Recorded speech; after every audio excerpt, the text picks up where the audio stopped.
Ang pagtipon ng tatlong Maria.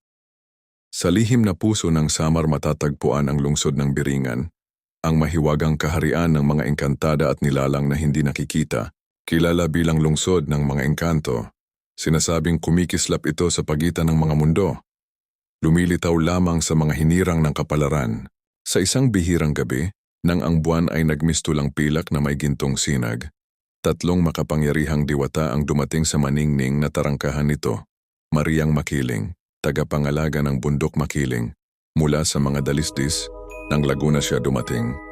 May koronang yari sa buhay na baging at mga matang kasing luntian ng gubat na kanyang binabantayan. Kilala sa kanyang malasakit sa mga magsasaka at manlalakbay. Dala ni Makiling ang karunungan ng bundok at ang banayad na lakas ng kalikasan. Maria Cacao, kinang ng ilog at mga bagyo. Mula sa ulap na bundok ng Cebu bumaba si Maria Cacao sakay ng kanyang gintong bangka. Ang katawan nito'y kumikislap na tila pinakintab na tanso. Siya ang nagtatakda ng ulan at agos ng mga ilog. Nagbibigay ng kasaganaan ngunit nagdadala rin ng baha kapag siya'y nagagalit. Sa kanyang mga kamay nakasalalay ang balanse ng kaunlaran at kapahamakan. Mariang Sinukuan, tagapagdala ng apoy ng Arayat mula sa tuktok ng bundok Arayat sa Pampanga.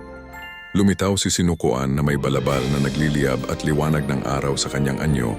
Mabagsik at maringal, siya'y isang diwata mandirigma, kumokontrol sa mga espiritu ng digmaan at tani, kinatatakutan ng mga mortal na lumalabag sa sumpa at batas. Pumasok ang tatlong Maria sa hiyas na palasyo ng Biringan, isang bulwagang kumikislap sa liwanag ng mga kristal na sinasabing mas matanda pa kaysa sa panahon. Yumuko ng tahimik ang mga engkanto at aswang ng Samar, sapagkat kailanman ay hindi pa nagsama ang mga dakilang diwata sa isang lugar. Dito sila'y nagtatag ng isang kasunduang pagbabantay. Nangako si Makiling na ipagtatanggol ang mga gubat at panatilihin ang balanse sa lupain. Ipinangako ni Cacao na aayusin ang agos ng mga ilog, tiyakin ang masaganang ani ngunit pipigilin ang mapaminsalang pagbaha. Nagsumpa si Sinukuan na ipagtatanggol ang mga tao sa pamamagitan ng apoy, laban sa mga mananakop na mortal o mga nilalang. Pinagtibay ng kanilang pinagsamang kapangyarihan ang Biringan sa isang tabing ng proteksyon. Ginawang isang santuwaryo ng mga espiritu, isang pook kung saan nagsasanib ang batas ng tao at ng banal. Sinasabi na kapag may unos na nagbabanta sa Samar, ang buwan ay nagliliwanag ng higit dahil binabantayan ni na Makiling, Cacao at Sinukuan ang lupain mula sa mga di nakikitang pader ng Biringan.